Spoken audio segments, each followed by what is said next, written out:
جوڑا کہاں نر مادہ ہے؟ معلوم ہے کہ جوڑے کے لیے نر مادہ بننا ضروری نہیں.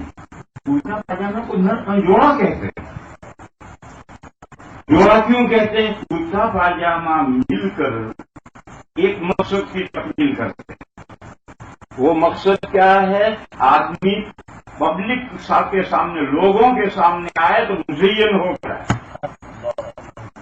یہ ایک مقصد ہے. کرتا پاجامہ مل کر اس مقصد کی تکمیل کرتے ہیں. اگر صرف پاجامہ پہن کر آئے تو مقصد حاصل نہیں ہوگا، صرف کرتا پہن کر آئے وہ مقصد حاصل نہیں ہوگا.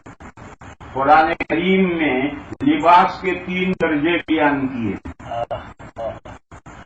یا بنی آدم قد انزلنا علیکم لباسا یواری سوآتکم وریشا لباس التقوی ذالک خیر.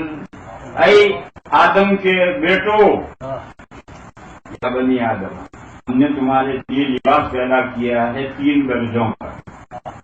ایک لباس وہ ہے جو تمہارے ننگاپے کو چھپا، یواری سوآتکم. یہ کمپلسری لباس ہے، فرض عین ہے. ہر حال میں ننگا پر چھپانا ہے. ناک کے نیچے سے لے کر گھٹنے کے نیچے تک کا جو حصہ ہے اس کا چھپانا یہ فرض عین ہے. ہر حال میں اس کو چھپانا ہے. ایک لباس تو ہم نے یہ پیدا کیا. دوسرا لباس پیدا کیا ہم نے ریشم، پرندوں کے لیے پر جو کام کرتے ہیں اس ایسا لباس ہم نے تمہارے لیے پیدا کیا. کبوتر ہے، اگر سارے پر اکھاڑ دو کبوتر ہے تو کیسا گونڈا معلوم ہو. اور سارے پروں کے ساتھ کبوتر پرندہ کتنا خوبصورت معلوم ہوتا. تو صرف لنگی پہن کر، چڈی پہن کر، ناک سے گھٹنے تک چھپا کر کے سڑک پر گھومیں تو کیسا برا معلوم ہوگا. اور ایک دوسرا ہے جو کرتا پاجامہ پہن کر کے لوگوں کے سامنے آیا تو جیسا پرندہ پروں سے خوبصورت ہوتا ہے، یہ کرتا پاجامہ پہن کر کے خوبصورت ہو کر لوگوں کے سامنے آیا. وریشن، ایک درجہ ہم نے لباس کا یہ اتارا ہے کہ جو پرندے کے لیے جو پر کام کرتے ہیں وہ لباس کام کرتا ہے. وہ کرتا اور پاجامہ مل کر وہ کام کرتے ہیں. ایک کپڑے سے وہ مقصد حاصل نہیں ہوتا. یہاں رک کر کے مسئلہ سمجھو. ٹوپی کا تو ذکر نہیں آیا. کچھ بھائی کہتے ہیں زمانہ بدل گیا ہے، اب تو ہم بڑے سے بڑے کے ملنے کے لیے پرائم منسٹر سے، وزیر اعظم سے، بادشاہ سے، بڑے سے ملنے کے لیے جاتے ہیں. کھلے سر جاتے ہیں. کھلے سر رہنا فیشن ہے. نماز کھلے سر نہیں ہوگی. جواب یہ کہ کھلے سر نہیں، کرتے کے بغیر بھی ہوتی. کھلے سر نہیں، کرتے کے بغیر بھی ہوتی. تو کیوں آتا بندی کو؟ اور تو خود کہہ رہا ہے کہ کھلے سر بڑے سے بڑے آدمی کے پاس جاتے ہیں، یہ ایک فیشن ہے. تو فیشن میں نماز پڑھے. فیشن کے کیا معنی ہے؟ کہ غیروں کا طریقہ. فیشن کا مطلب ہے لباس پہننے کا غیروں کا طریقہ. فیشن تو کہتے ہی اس کو ہے. جگہ جگہ دکانوں پر فیشن لکھ رکھے. ان فیشنوں میں کیا ہے؟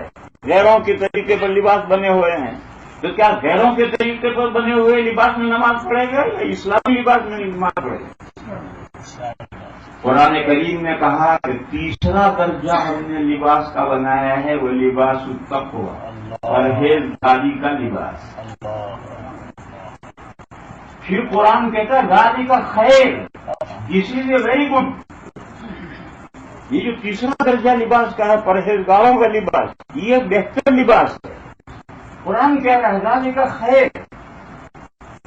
یہ جو پرہیزگاروں کا لباس ہے، پرہیزگاروں کا لباس کہنے کے بجائے پرہیزگاری کا لباس اس لیے کہا گیا ہے کہ پرہیزگاروں کا لباس پہنو گے تو پرہیزگاری تمہارے اندر پیدا ہو.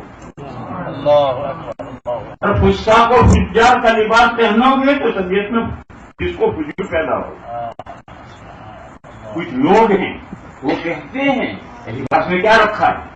ہر خواہی پوش، در عمل کوش، جو چاہو پہنو، شریعت کے مطابق عمل کرو. لباس میں کیا رکھا ہے؟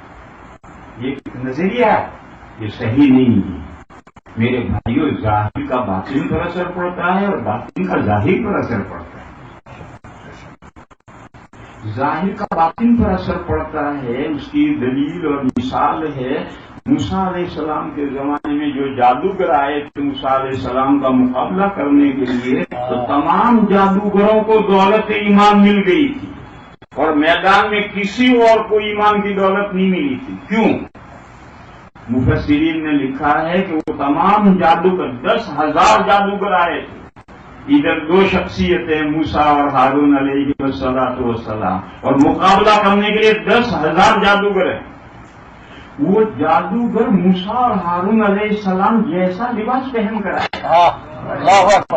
اس لباس کی برکت سے اس میدان میں اللہ نے ان 10,000 جادوگروں کو ایمان کی دولت سے نواز دیا اور باقی کسی کو نہیں ملا۔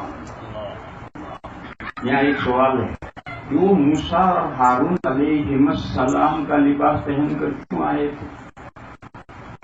معلوم نہیں کیوں آئے تھے، میں قصہ سناؤں اس میں سے نکالو۔ برطانیہ میں ایک مرتبہ ہم ایک سلاٹر ہاؤس دیکھنے کے لیے گئے، بہت پرانے زمانے کا قصہ ہے، کیسے ذبح کرتے ہیں ان کا طریقہ۔ بڑے جانور کا سلاٹر ہاؤس ہے، مرغیوں کا نہیں۔ مرغیوں کا بھی دیکھا ہم نے، لیکن بڑے جانوروں کا، بھیڑوں کا، بکروں کا، گایوں کا سلاٹر ہاؤس دیکھنے گئے۔ تو اس نے ہمیں صبح 7 بجے کا وقت دیا تھا کہ 7 بجے آ جانا۔ 7 بجے، 7:15 بجے پہنچ گئے تو سلاٹر ہاؤس بند۔ ہم گاڑی میں، سردی تھی، برف پڑ رہی تھی، ہم گاڑی میں بیٹھے رہے۔ 7 بجنے میں 5 منٹ باقی رہے اور ایک گاڑی آئی سن دے کر، اور اس نے آ کر کے دروازہ کھول دیا، اور 5 منٹ میں سارا عملہ آ گیا۔ اور ٹھیک 7 بجے اندر ذبح شروع ہو گئی۔ 7:10 جب ہوئے تو انہوں نے اپنے ملازمین والا لباس بھیجا کہ یہ کپڑے پہن کر اندر آ جاؤ دیکھنے۔ وہاں جو ملازمین، ان کی وردی ہے، جیسے ہاسپٹل میں وردی ہوتی ہے، ایسے ان کی وردی تھی۔ انہوں نے وردی ہمارے لیے بھیجی کہ یہ وردی پہن کر آ جاؤ۔ ہم نے کہا بھائی اس وردی کی کیا ضرورت؟ اس نے کہا اس لیے ہمارے جانوروں میں جو تم گھومو گے تو ہمارے جانور بتکن ہیں، تم ان کپڑوں میں آؤ گے تو ہمارے جانور تمہیں دیکھ کر بتکیں گے، ڈریں گے، تو ہمارے ملازمین والا لباس پہن کر کے آؤ تاکہ ہمارے جانور بتکیں۔ چنانچہ ہم نے سب نے وہ لباس پہنا اور اندر گئے۔ 10-15 ہزار بھیڑیں تھی، وہ بھی جا کر دیکھی، ذبح ہوتی بھی دیکھی۔ مجھے اس قصے میں یہ بتانا ہے کہ ہمیں سلاٹر ہاؤس کے لوگوں کا جو ڈریس تھا، وہ ڈریس انہوں نے اندر بھیجا کہ یہ پہن کر آؤ، اور اس کا ایک مقصد تھا۔ تو موسیٰ علیہ السلام کے زمانے میں جادوگر جو موسیٰ اور ہارون علیہ السلام کا لباس پہن کر آئے تھے، کوئی مقصد تھا، اس مقصد کی وجہ سے وہ آئے تھے۔ بہرحال کسی بھی مقصد سے وہ حضرت موسیٰ اور حضرت ہارون کا لباس پہن کر آئے ہوں، لیکن اس لباس کی برکت سے اللہ نے ان کو دولت ایمان دے دی اور اس میدان میں کسی اور کو ایمان کی دولت نہیں ملی۔ معلوم ہے ظاہر کا اندر اثر پڑتا ہے اور اندر کا اثر باہر پڑتا ہے۔ یہ تو سب ساری دنیا مانتی ہے کہ جیسا دل اچھا ہوگا تو ظاہر پر اثر پڑے گا، برا دل ہے تو ظاہر پر اثر پڑے گا، اس کو تو مانتی ہے، لیکن لوگ ظاہر کا اندر اثر پڑتا اسے نہیں جانتے، نہیں مانتے۔ تو میں نے مثال دی، اور یہ مسئلہ جو دلائل کا نہیں، تم خود تجربہ کرو۔ 3 مہینے صالحین کا لباس پہنو، کرتا، پاجامہ، سر پہ ٹوپی، پگڑی، 3 مہینے مسلسل یہ لباس پہنو۔ پھر اگلے 3 مہینے عورتوں کا لباس پہنو، فساق و فجار کا لباس پہنو، آدھے ننگے آدھے پہنے ہوئے، اور پھر اپنی طبیعتوں کا اندازہ کرو کہ ان 3 مہینوں میں تمہارے دل کا کیا حال رہا اور ان 3 مہینوں میں تمہارے دل کا کیا حال رہا۔ جس کا جی چاہے ایکسپیرینس کر لے،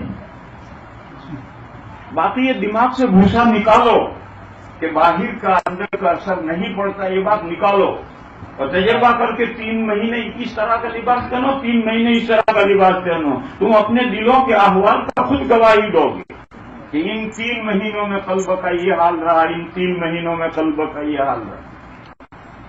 بہرحال صالحین کا جو لباس ہے، قرآن نے کہا کہ تیسرا درجہ ہے وہ لباس التقوی. لباس المتقین کہنے کے بجائے لباس التقوی اس لیے کہا کہ اگر تم پرہیزگاری پیدا کرنا چاہتے ہو اپنے اندر تو متقین کا لباس پہنو. ان لباس پہننے سے تمہارے تقوی خود بخود پیدا ہو جائے. پھر قرآن کریم نے کہا کہ یہ جو لباس کے 3 درجے ہیں ان میں سے ذالک خیر، یہ جو تیسرا درجہ ہے لباس کا یہ بہترین لباس ہے. اب میرے بھائیو یہ سوچو کہ نماز ٹوپی کے بغیر ہوتی یا نہیں ہوتی، تو رہنے دو.